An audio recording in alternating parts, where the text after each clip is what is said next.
नमस्कार, जय हिंद दोस्तों। हम लोग बात करेंगे यूकेपीएससी मुख्य परीक्षा के लिए पेपर फर्स्ट सामान्य हिंदी भाषा का पेपर है। इसके अंतर्गत हम लोग निबंध का अध्ययन कर रहे थे। निबंध में आज हम लोग 5वां निबंध पढ़ेंगे। इससे पहले 4 निबंध हम लोग कर चुके हैं और हमने आपको बताया था कि 5 से 6 निबंध अपलोड कराए जाएंगे उत्तराखंड स्पेशल को लेके, जिनमें से 1 से 2 निबंध आपका फंस जाएगा और आप जिसको चाहेंगे उसको कर लीजिएगा। निबंध करने का कोई फार्मूला नहीं होता है। निबंध अपने शब्दों में लिखना है। बस ये है कि आप इन सबको पढ़े रहेंगे तो काफ़ी मात्रा में आपके पास कंटेंट होगा, जिसको आप एग्जाम हॉल में अच्छे से कर पाएंगे। नहीं तो आप सोचते रह जाएंगे, समय निकल जाएगा। इतना ही इसका फ़ायदा होगा इस वीडियो को सुनने का, इस वीडियो को देखने का। आगे बढ़ने से पहले एक बात कहना चाहेंगे, जो भी चैनल पे पहली बार आए हों, वीडियो को पहली बार देख रहे हैं, वीडियो पसंद आए तो लाइक करें और आपसे अनुरोध है चैनल को सब्सक्राइब भी करें। सीधे हम लोग बात करते हैं देवभूमि उत्तराखंड में प्राकृतिक आपदाएं व उनका निवारण। आप सब जानते हैं कितनी सारी प्राकृतिक आपदाएं उत्तराखंड झेल चुका है। तो उन्हीं से संबंधित यह निबंध महत्वपूर्ण हो सकता है, जो 23 फरवरी को होने जा रही है यूकेपीएससी मुख्य परीक्षा।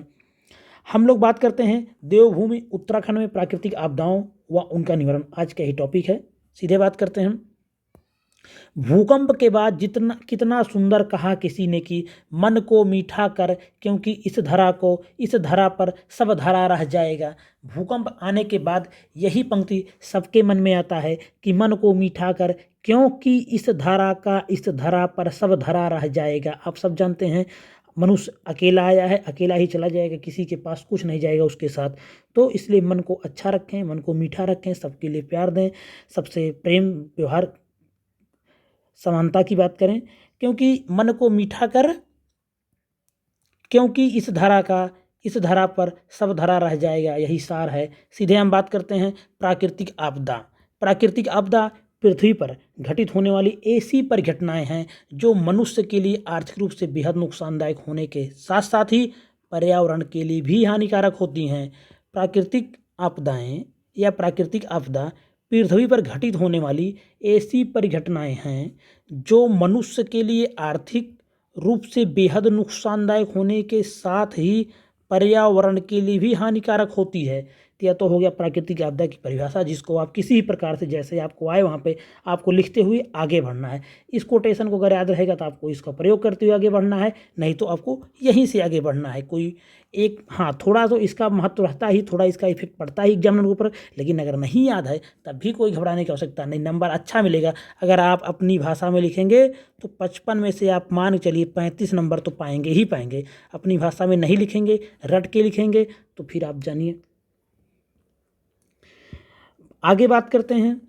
कुल मिलाकर यह दोनों रूप में जीवन व संपत्ति के लिए हानिकारक होती है। कुल मिला के जो आपदा होती है, हर जगह यह शब्द नहीं लगाएंगे, आपदा शब्द का इस्तेमाल करेंगे। पहली बात तो जान लीजिए, कुल मिलाकर आपदा दोनों रूप में जीवन व संपत्ति के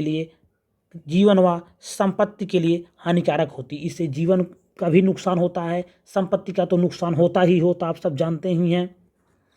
प्राकृतिक आपदाएं आजकल देख ही रहे हैं, अभी भी हाल में चल रही जोशीमठ का उदाहरण देना मत भूलिएगा। जहां भी आपदा आएगा वहां जोशीमठ का जो उदाहरण है उसको देना मत भूलिएगा। 2013 की इतनी बड़ी जो प्राकृतिक आपदाएं थी उसका उदाहरण देना मत भूलिएगा। आगे बात करते हैं। प्राकृतिक आपदाओं की वजह से कई लोग अपने निकटतम एवं प्रिय लोगों को खो देते हैं और खुद भी बेघर बेसहारा हो जाते हैं। उनका जीवन एक दैनिक संघर्ष बन जाता है। प्राकृतिक आपदाओं में आपने देखा है, पता नहीं कितने लोगों ने अपने प्रियजन लोगों को खो देते हैं और खुद भी बेघर बेसहारा हो जाते हैं। उनका जीवन एक दैनिक संघर्ष बन जाता है। यह कई प्राकृतिक खतरों जैसे कि हिमस्खलन तो अक्सर आपने देखा होगा, आता ही रहता है। हिमस्खलन, भूकंप, ज्वालामुखी विस्फोट, भूस्खलन, बाढ़, सुनामी, तूफान, बर्फ के तूफान, बादल का फटना, सूखा आदि के रूप में प्रकट होती है। कौन कौन आपदाएं देखते हैं आप लोग? यह कई प्राकृतिक खतरों जैसे कि हिमस्खलन, भूकंप, ज्वालामुखी विस्फोट, भूस्खलन, बाढ़, सुनामी, तूफान, बर्फ के तूफान, सूखा, बादल का फटना आदि आप लोग देखते रहते हैं। प्राकृतिक आपदाओं के प्रति मानव की अपर्याप्त तैयारी, उचित योजना का अभाव तथा आपदा प्रबंधन की कमी इनसे उत्पन्न संकट को और बढ़ा देते हैं।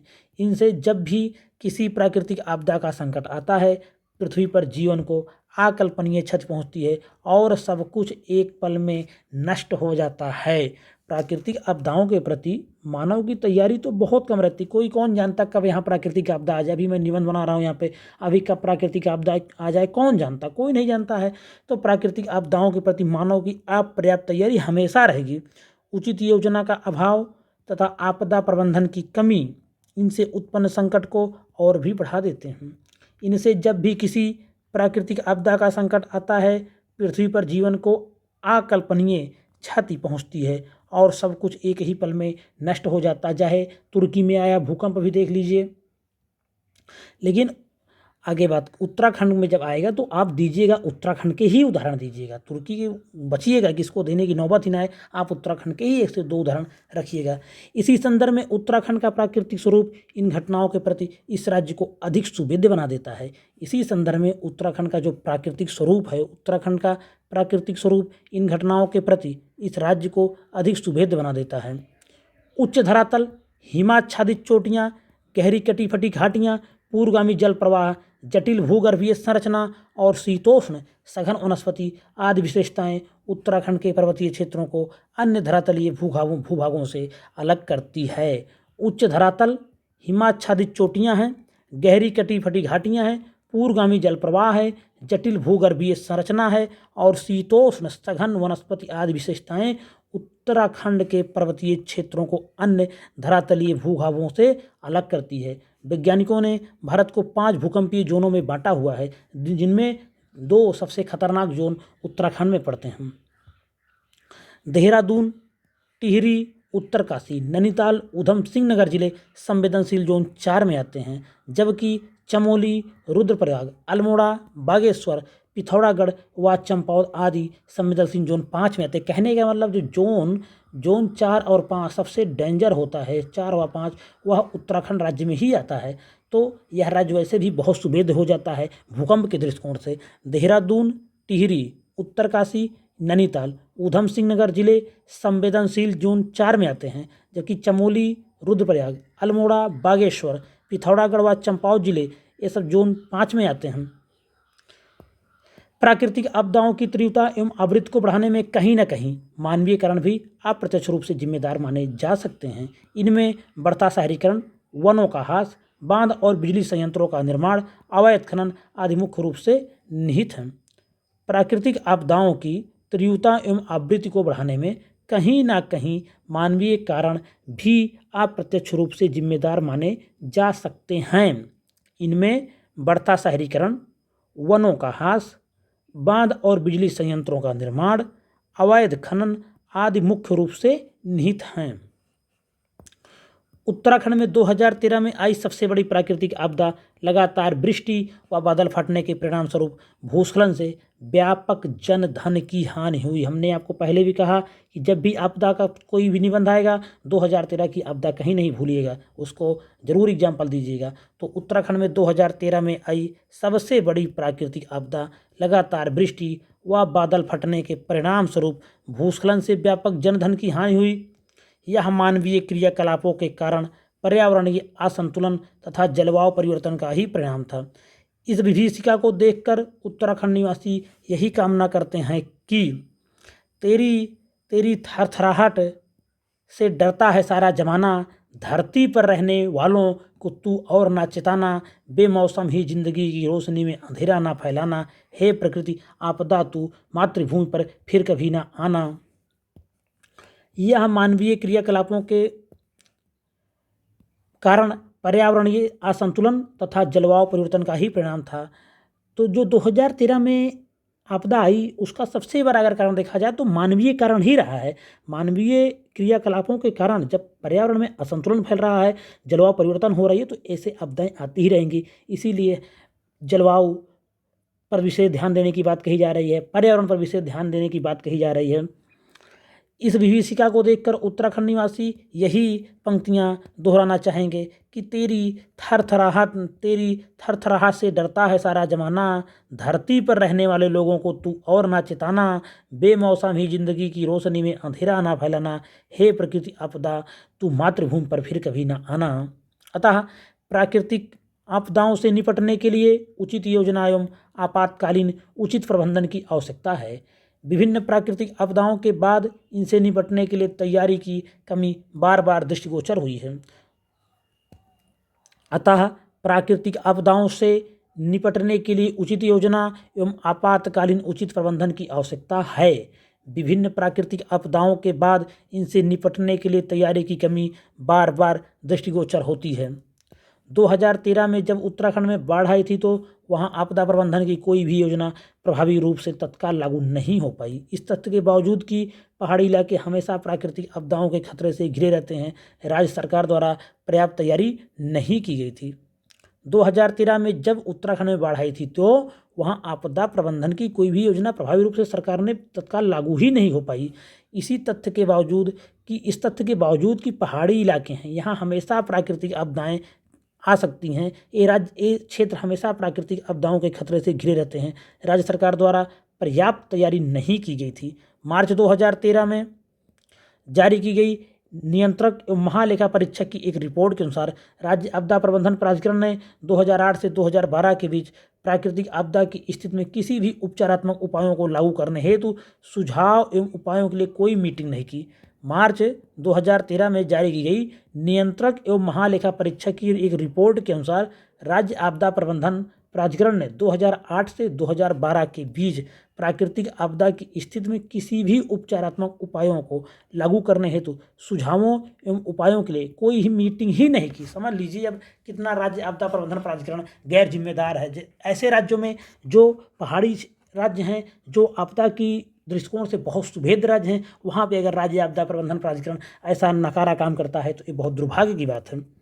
तो ये सब चीज़ों को आपको दिखाना पड़ेगा कि मार्च 2013 में जारी की गई नियंत्रक एवं महालेखा परीक्षक की एक रिपोर्ट के अनुसार राज्य आपदा प्रबंधन प्राधिकरण ने 2008 से 2012 के बीच प्राकृतिक आपदा में की स्थिति में किसी भी उपचारात्मक उपायों को लागू करने हेतु सुझावों एवं उपायों के लिए कोई मीटिंग तक नहीं की। इस प्रकार CAG की रिपोर्ट ने राज्य आपदा राहत निधि के उपयोग में व्यापक अनियमितताओं की ओर भी इशारा किया। तो सोचिए, काम तो कोई नहीं किए, लेकिन जो निधि है राज्य आपदा राहत निधि, उसमें गबन जरूर किए होंगे, व्यापक अनियमितताओं की ओर भी इशारा किया। आधुनिक तकनीकी प्रगति के बावजूद हम प्राकृतिक आपदाओं के घटित होने का वास्तविक समय ज्ञात करने में सक्षम नहीं हो सके हैं।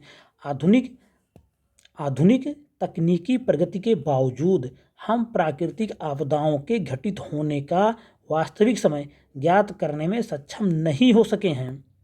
यह एक प्राकृतिक प्रक्रिया है जिसे हम रोक नहीं सकते, लेकिन कुछ तैयारियों के द्वारा इनके दुष्प्रभावों को कम किया जा सकता है।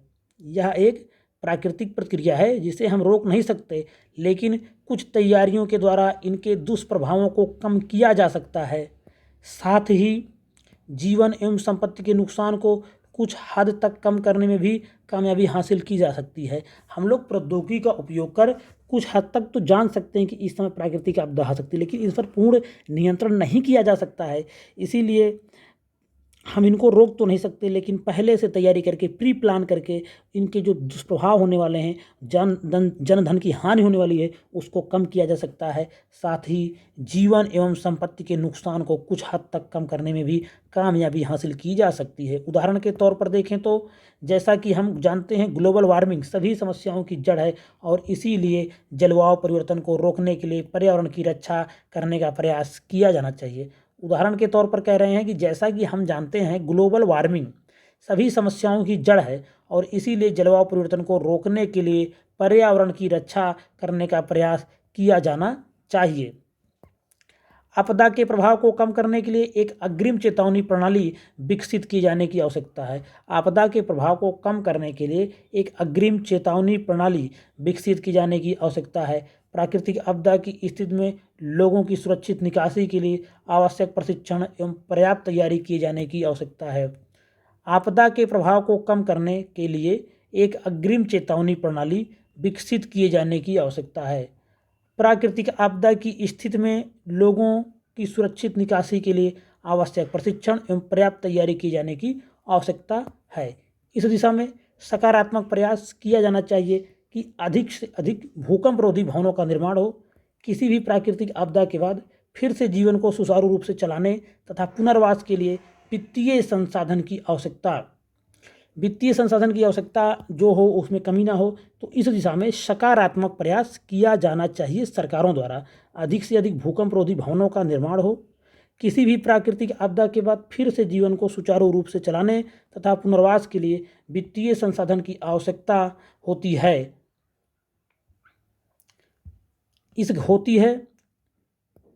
इस घटना के पश्चात प्रभावित लोगों को नुकसान के एवज में सुरक्षा प्रदान करने हेतु अपने मकान और सामान के लिए पहले से ही व्यापक बीमा कवरेज के अंतर्गत लाने हेतु कदम उठाए जाने चाहिए।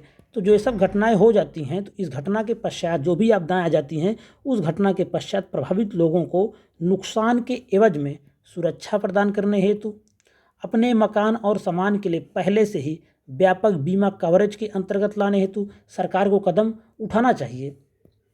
व्यक्तिगत स्तर पर जागरूकता एवं सतर्कता, सामुदायिक स्तर पर प्रभावी सहयोग एवं भागीदारी तथा राजनीतिक और प्रशासनिक स्तर पर दृढ़ इच्छा शक्ति एवं नेतृत्व क्षमता का विकास कर निश्चित ही प्राकृतिक आपदाओं के प्रभावों को कम करने का सफल प्रयास किया जा सकता है।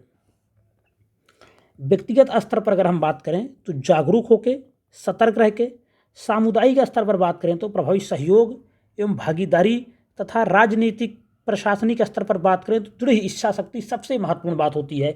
या दृढ़ इच्छा शक्ति सरकारों में है तो वह कुछ भी काम कर सकती हैं।